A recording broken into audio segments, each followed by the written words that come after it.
if it becomes acceptable, if the idea that you're entitled to shoot people that you strongly disagree with, if that becomes entrenched in the culture, even partially, if that's entrenched amongst 10% or 1% of the people, we need that to be at 0%.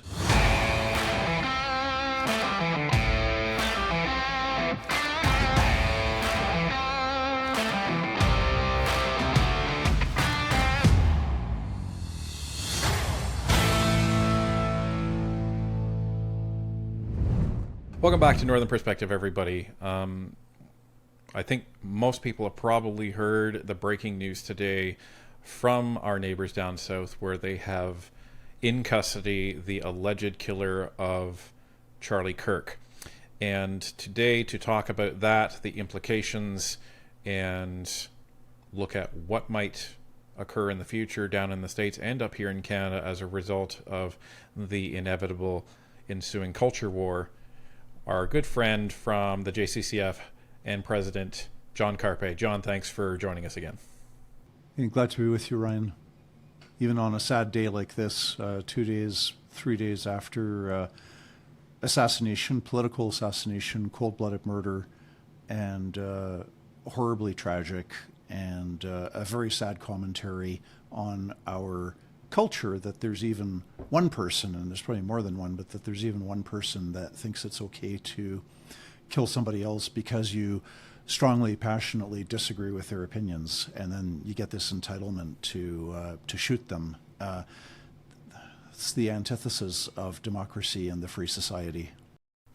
Well, and I think we in the West end up falling into this false sense of arrogance sometimes, that we've evolved our society to the point where we've reached the pinnacle and we can resolve our disputes without violence, and we can have these tough debates and remain civil afterwards. But these examples show us how perilously close to the edge that we remain of the edge of oblivion when it comes to democracy, free speech, and violence.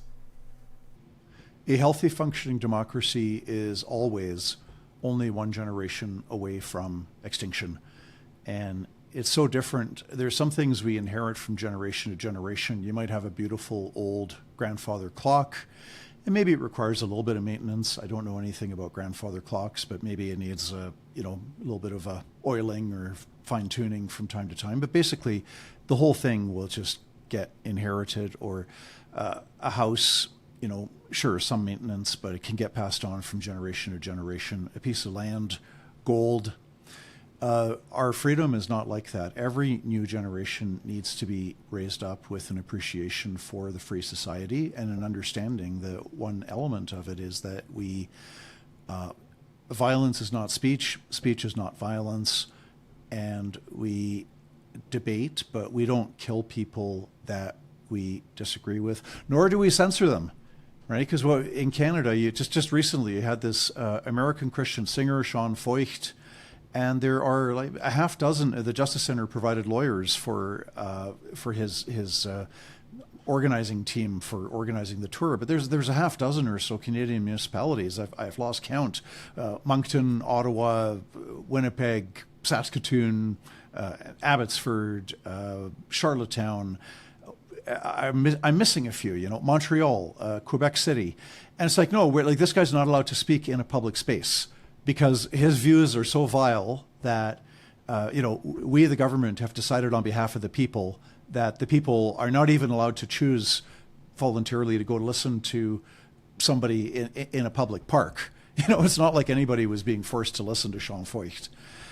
That's, that attitude. If you take that to an extreme, you would be shooting the singer, right? But censorship obviously is not nearly as bad, but it's that same mindset. It's the same mindset. I am so right about my beliefs that I'm entitled to censor somebody else. If that's deeply entrenched, well, the next logical step is I am so right about my beliefs that I can kill people who I know are wrong because I just know. It's a lack of humility is part of it. Yeah, and we're starting to see some of the unfortunate post-tragedy backlash now, because we have some people that are preemptively on the far left coming out and immediately playing the victim.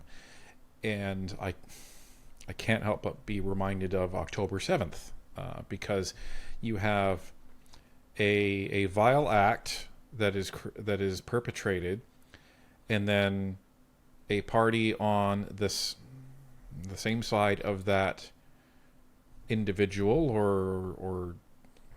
or group that is aligned with that committed that vile act, are immediately saying, well, I now feel threatened by the people that the vile act was committed against. Okay, well, I'm not sure why you feel threatened when there's no verifiable reason to actually feel threatened. And when it comes to Israel, no matter what side of the debate you're on, there was relative peace for a time before October 7th, and then it seemed to surprise a lot of people that after the October 7th tragedy actually occurred, that Israel would want to then, retaliate. Now, when it comes to this scenario, I think any sensible person that is a conservative or a Republican, no matter if you're in Canada or the United States, is not calling for violence as retaliation. I think most people that are conservatives or Republicans are wishing to try to grieve for the loss of this person in relative peace, and B, I think most people that have actually bothered to listen to anything that Charlie Kirk has had to say would have heard him say repeatedly that conversation is so important, because if you cannot have conversation and healthy debate between the different sides of the political spectrum, then what ensues is violence. And rather than perpetrate and encourage that violence, what did he do? He founded Turning Point USA, which was an organization that was intended to foster communication with youth at universities and have healthy conversations. Did Charlie Kirk say things that everyone agreed with? No. Was he provocative at time? Yes, but I have never heard him say anything that would advocate violence. And in many scenarios, I've actually seen him defend the speakers, defend the people asking questions from being jeered at, from being shouted down, and the people usually talking to him, as most people know, are across the political aisle from him, and he is trying to allow them space and allow them the opportunity to have that healthy debate, whether he agrees with them or not. So rather than whip all these people up into a frenzy, which I think unfortunately is happening right now, it would have been nice just to have a couple of days of peace and quiet and allow people to just process this. Instead, we have something else going on, and I think that's where we need to focus the conversation today. When you were talking about whipping people into a frenzy, can you elaborate on that? Because I think you may have alluded to that when we spoke previously. Yeah, so you end up having some emboldenedness from people, and we've seen it from professors, we've seen it from some politicians. I think one of them was one of the ministers out in Manitoba, and the issue is when they come out and almost validate, that's the conclusion that a lot of people are drawing from what they're posting, validate that it was actually appropriate for somebody to assassinate Charlie Kirk, then that has the potential byproduct of emboldening others to say, okay, so if that was okay, then there's other people that may that this may be appropriate to as well, and you have celebrations, you have cheering, just over the death of someone that has a different viewpoint, and all this person wanted to do is sit down and have a conversation. If it becomes acceptable, if the idea that you're entitled to shoot people that you strongly disagree with, if that becomes entrenched in the culture, even partially, if that's entrenched amongst 10% or 1% of the people, we need that to be at 0%. Okay, if you've got 1% of the population that thinks it's actually okay to kill people that you strongly disagree with, oh boy, oh boy, oh boy, because that's going to go in all directions. And but the part of it is it is a logical extension. I'm not comparing shooting with censoring as being the same thing. They're not. But there's a similar mindset, okay? If I think that my viewpoints are so right, they are so correct, they are so totally true, that I'm entitled to shut you up. So I'm going to say you're not allowed to speak in a public park. You can't even use the public space that's available to everybody else because I am so right and you are so wrong. If I have that attitude that I'm entitled to censor you, I'm entitled to kick you out of the public square. I'm not talking about private spaces. Every private space, they can choose to, let somebody use it or not use it. But I'm talking about public spaces. If I'm so convinced that my views are so correct that I'm entitled to push you out of the public square and silence you, that I'm allowed to criminally prosecute you. And two examples of that, in Canada last year, there was an NDP member of parliament from the Winnipeg area said that residential school denialism should be a criminal code offense. Like you can be criminally prosecuted if you disagree with her opinions about residential schools. David Suzuki some years ago said that people who do not agree with his thesis of that mankind controls the climate and that there should be criminal prosecutions against anybody who disagrees with him. And so it's this censorship mentality. If you're so convinced of the rightness of your own views that you're willing to push somebody else out of the public square, you're willing to prosecute them criminally, you're willing to shut them up using human rights legislation, the next logical step of the same mentality is you can kill people who you know, not really saying no, but you can kill people who you know to be totally wrong. And by logical extension, that gives the state the right and the utility to eliminate people if they disagree with them, and that's the slippery slope that is so dangerous. But let's talk about the individual in question. So, as of this morning, it was announced down in the United States by the FBI that a suspect is in custody. The person's name is Tyler Robinson. From what we've been able to learn, it's a 22-year-old resident of Utah. Utah Governor Spencer Cox said at a press conference on Friday morning that investigators arrested and identified Robinson after analyzing surveillance footage, interviewing Robinson's family members, and reviewing online messages between Robinson and his roommate. And they do have a picture of Tyler Robinson there.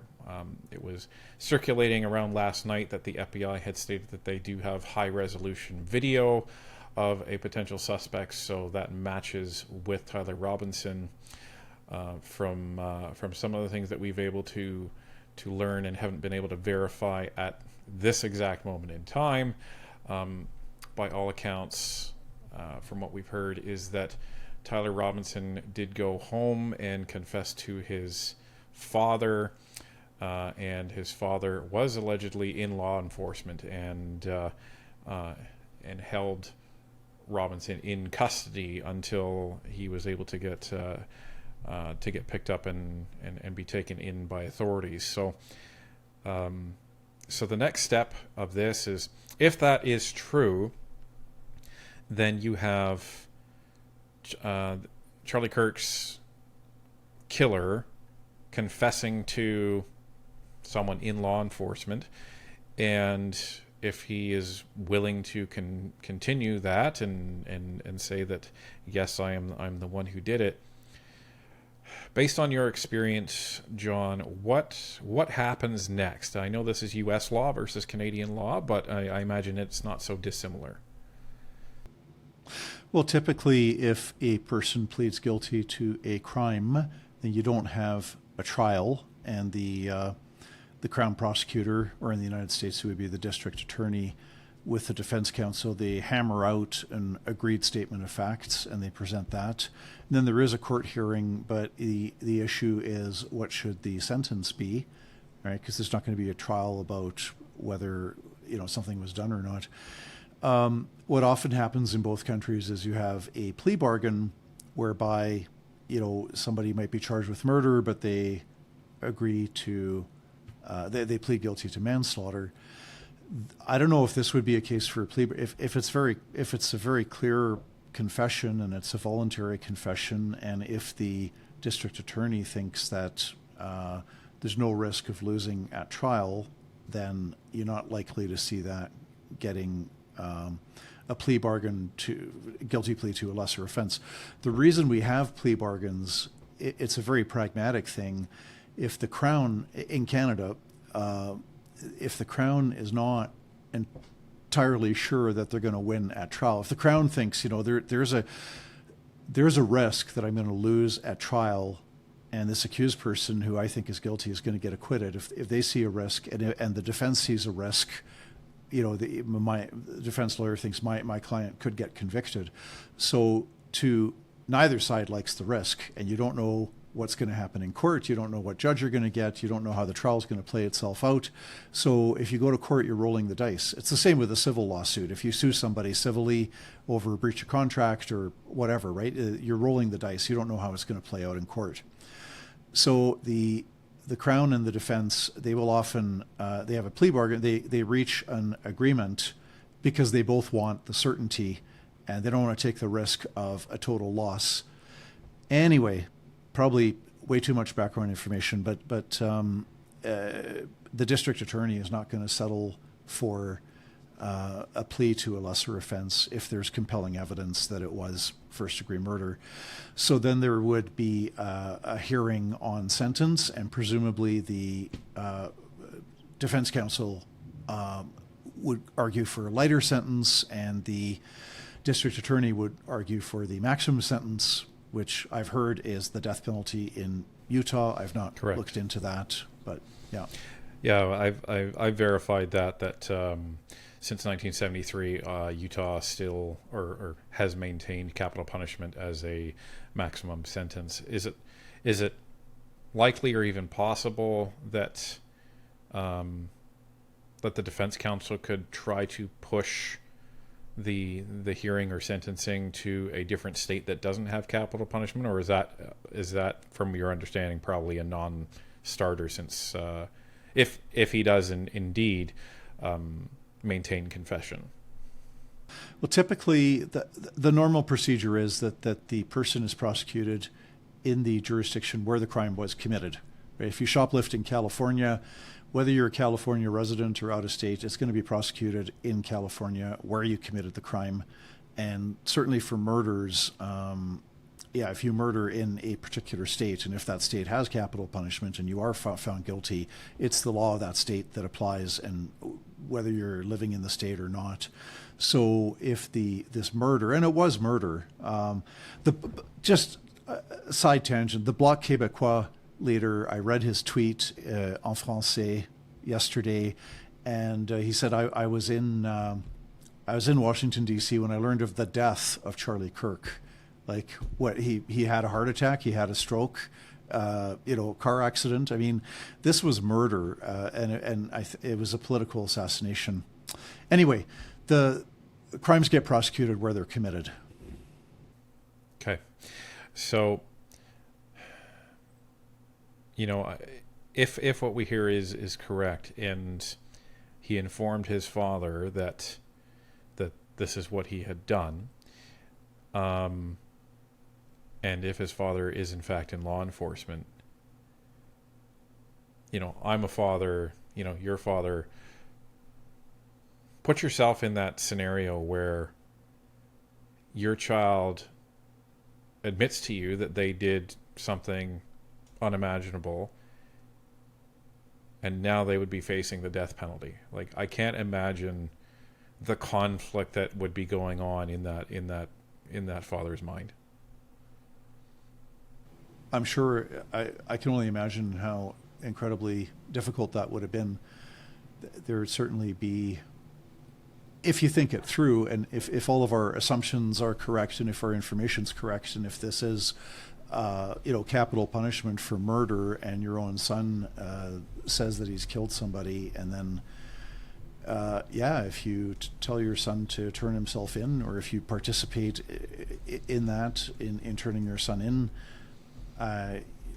knowing that that state has capital punishment, I mean, it's just unimaginable. And without condoning the crime, I also feel terrible for the young man as well. I mean, he did something very wrong. We don't know what was going on in his mind, but it's the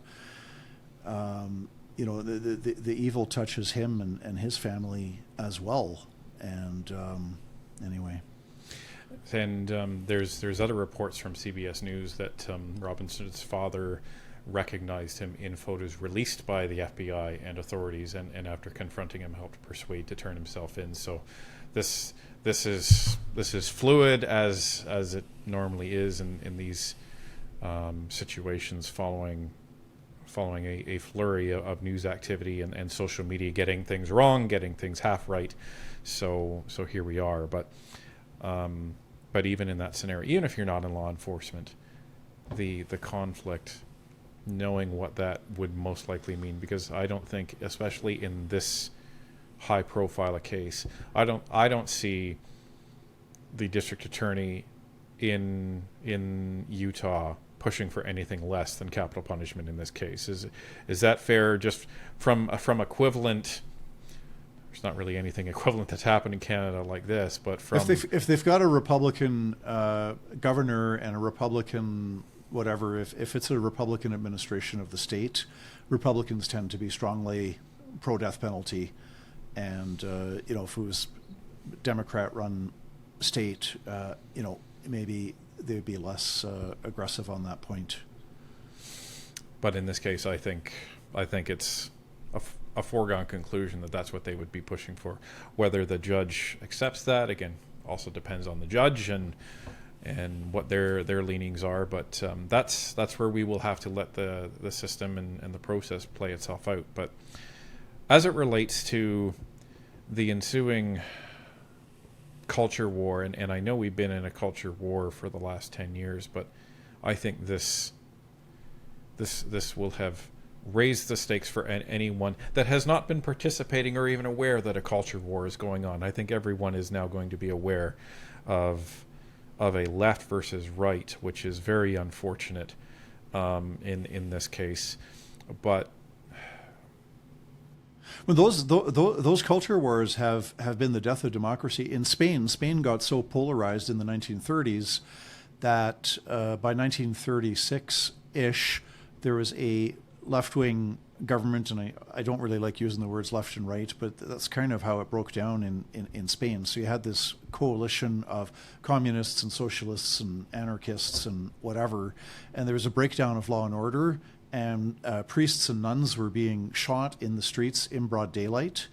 And then Franco with the military, they said this is intolerable, and you had a civil war, and then this military dictatorship. So they had an election in 1936. They didn't have another election until 1977. They had decades of a fascist military dictatorship because democracy broke down. Why did democracy break down? Well, partially because of the polarization. In Chile, they had a functioning democracy for decades with the peaceful transfer of power between parties. They had free elections, they had free speech. But Chile, it was quite polarized, and they had a left-wing president in force, and then he was overthrown by Pinochet. And Pinochet is in power for the next 17 years, whatever. It was over. So that kind of polarization need not be bad. You could say British politics has been polarized for the last 50, 60, 70 years. You've got a strong Labour Party, strong Conservative Party, and for most of the past 70, 80 years, there's not too much in the middle. It's kind of a two-party system, but not the extreme polarization that you saw in Spain, for example. So I was quite perturbed. University of Toronto professor Ruth Marshall, after Charlie Kirk was assassinated, I'm going to use a four-letter word, and I want to read this quote. So she writes, quote, "Shooting is honestly too good for so many of you fascist c***s," end of quote. Now, to qualify that, I did hear that possibly it was not in reference to Charlie Kirk, that it was, she had posted it shortly after his death, but it was maybe something to do with the Israeli military or whatever, non-Charlie Kirk issue. It's still disturbing that a professor with a PhD would feel the need to use the word spelled C-U-N-T, suggests that she's educated beyond her intelligence if she feels the need to use that kind of language. But just the whole sentiment there, right? Whether, let's assume it's not about Charlie Kirk, right? But the sentiment there, shooting is honestly too good for so many of you fascists, right? Is that not a call to violence? It is, yeah. It's not a direct, immediate call. It's not saying, go assassinate Mark Smith, who lives on 1234 Elm Street in Saskatoon, right? Because that would be decidedly criminal if it was that specific. I don't know if this crosses into criminal speech. Shooting is honestly too good for so many of you fascists. I would say probably not criminal speech, but again, it's a sentiment that is bothersome, right? If you get more of these Professor Ruth Marshall types, the more that you get this mentality that shooting your opponents is okay, because you're so arrogant that you think that your view, everybody believes their own opinions are the best, right? If you didn't believe that, they wouldn't be your opinions, right? If you have an opinion on a topic, any topic, you think that that's the best opinion. Okay, that's fine. But when you elevate that to, my opinion is so correct that I can silence other people. So this is really gets back into it's the same sentiment, and you go from a spectrum of you're not allowed to speak in a public park, in a public space, where everybody ought to be welcome to speak in the public square. You move from that to I'm going to censor you, to we're going to have a human rights prosecution against you. We're going to have an online harms act where the government decides what is hateful and what is disinformation and goes after people, punishes people, shuts down website. You move further along that spectrum to criminal prosecution of people you disagree with, and you move further along to assassinating your opponent. And it's a spectrum. It's the same underlying arrogance that says, I am so right and you are so wrong that I'm entitled to censor you or shoot you. That's the problem. And for those interested, Professor Ruth Marshall has been placed on leave following putting that tweet up. So I think that was probably a good decision by U of T, because that is very inflammatory language, and we've seen people and other professors as well make these statements that he got what he deserved, or the Matt Dowd, I think his name is, who was on MSNBC, was saying that hateful words inevitably lead to hateful actions, and essentially saying, well, you can, if you say things that people hate, then you're asking for it. That's effectively what that translates into. And we come back to the main crux of this, and this is where the focus needs to be, because the media has probably the biggest culpability in the political divide that's going on right now. At a close second to the politicians that are pushing this rhetoric, and you can point to the left and the right if you want, but when all we heard from the media down south leading up to the U.S. election was Donald Trump is going to be the death of democracy, and then we started to hear that same phrase parroted up here leading up to the Canadian election. If the Conservatives take over, it's going to be the death of democracy. And we've heard people on the far left refer to people on the right as fascists, Nazis. dictatorships, far right, alt right, even the CBC, less than 24 hours after the assassination occurred, was labeling Charlie Kirk as far right. And Really? one of the justifications they used is because he was talking about faith. So apparently faith is a far right category now, according to the CBC. Well, probably Christian faith, because I've never heard the CBC describe any Muslims as far right. And it's okay to use right and left for some shorthand. If I'm talking about, you ask me who's in power in Bolivia right now, and somebody might say, it's a party of the right, it's a party of the left. I mean, just it gives you a shorthand. But really, if you want to understand politics, and you have to go deeper, can I read a statement from a Manitoba cabinet minister, Nahanni Fontaine? Charlie Kirk was a racist, xenophobic, transphobic, Islamophobic, sexist, white nationalist mouthpiece who made millions of dollars inciting hatred in this country. Whether it was his genocide denial, his transphobic tirades, his pushing for mass deportations, or his normalizing Trumpism for years, the man stood for nothing but hate. I extend absolutely no empathy for people like that. In this situation, my empathy is reserved for his children. May they grow up to live in a country that is the total opposite of everything their father envisioned. May all of our children grow up to live in a country that values their lives enough to take gun violence seriously and reject any person who would try to justify senseless gun-related deaths, especially the deaths of children. Now, there is so much wrong with this to debunk, but I would start, to me, the biggest thing that stands out is she seems to think, and I'm sure she would deny it if she was asked directly, but when I read that, I think Nahanni Fontaine, NDP cabinet minister in Manitoba, thinks that it's okay to kill people that you strongly disagree with. And then underneath that, the man stood for nothing but hate. It's like, no, Nahanni.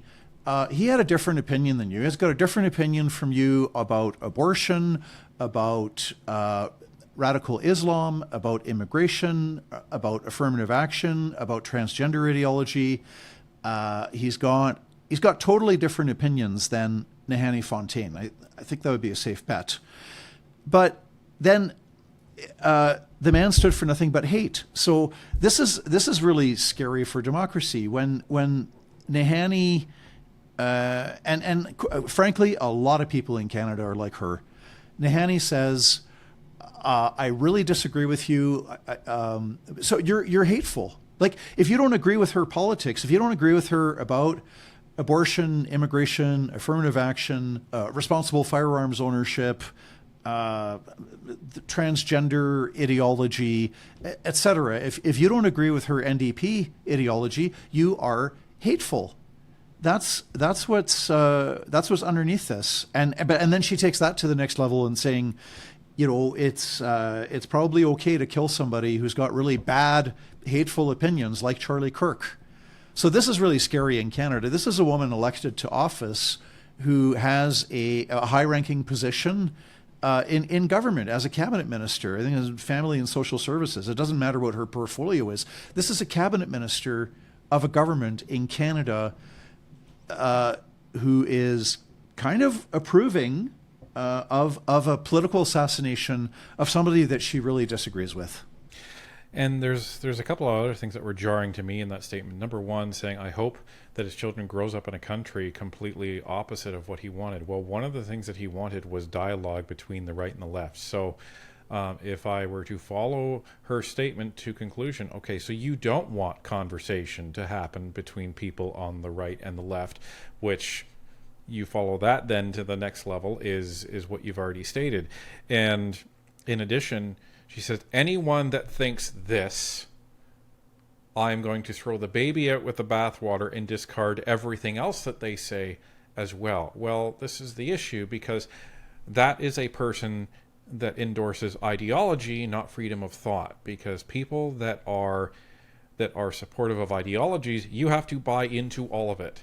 and you cannot question any of it. And it's very cult-like when it comes to ideology. And this is why identity politics is so dangerous. And this is why we say on Northern Perspective, if you find yourself agreeing with a political party or with a political leader on literally everything, and you cannot find something you disagree with, check yourself, because you may be falling into an ideological issue there where you are blindly just accepting everything they say, and you don't have any freedom of your own thoughts about it at all. There's many things I don't agree with Pierre Poilievre and the Conservative Party platform, but that doesn't mean that I throw the baby out with the bathwater and say, but the vast majority of what they do want to do, yes, I agree with, and yes, I can get behind that. So there's some things that Charlie Kirk has said about gun control and gun violence and things I don't agree with. But there's a lot of things that he's said that I do agree with. And this is the issue. And this is where, when we bring it back home to bills like C-63 that wanted to completely criminalize hate speech and introduce life in prison if it was designated a hate crime, this is where statements from this particular cabinet minister are so dangerous in Canada, and we need to be extremely vigilant in this going forward, because this can run away from us very, very quickly if we're not careful. Be vigilant, be alert, but it's an ongoing task to educate ourselves and to educate our children, educate our grandchildren. The schools leave a lot to be desired. I think that the 50 years ago or longer, when parents abdicated responsibility for teaching their own children to read and write and think, we're at a point now where a lot of high school graduates, even in the past decade and a half, they know so little about history. They don't know how democracy went down the toilet. They don't know that Germany had a functioning democracy, and there wasn't a lot of support for it, but Germany had a functioning democracy until the majority of Germans started voting for the two political parties that both promised openly, overtly, publicly promised to get rid of democracy, and that was the Communists and the National Socialists, National Socialists being Nazi for short. The Communists and the Nazis were both saying, democracy sucks. If we get into power, we're going to abolish democracy. Those two parties together got the support of the majority of Germans. I mean, the only thing high school kids learn about Hitler and National Socialism is that there's this guy with a mustache who screamed a lot and murdered millions of Jews, and that's all they know. They don't know anything else about it. And they don't understand how politicians use fear to take away rights and freedoms. You see that fear being used today with the Online Harms Act, Bill 63, which died with the federal election, but the hints have been dropped by people that the Liberals will plan to reintroduce it in same form or similar form.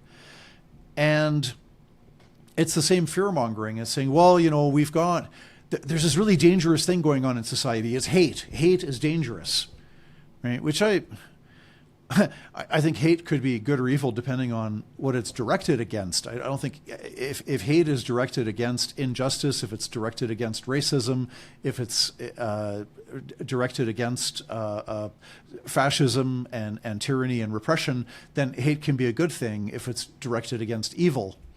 Anyway, I digress. So we've got this scary thing. There's all this hate out and about, especially on the internet. So you should be very afraid. Oh, and there's misinformation and disinformation on the internet. So we, the government, we're going to help you out. We're going to protect you from all this hate, misinformation, disinformation. And in order to do that, we're going to violate your freedom of speech, and we're going to make sure that you can't listen to a full spectrum, because we're going to decide on your behalf what is hateful, what is misinformation, what is disinformation. And it's the same playbook over and over and over again. It's the same playbook. We got a really scary thing. It's about national security. We've got to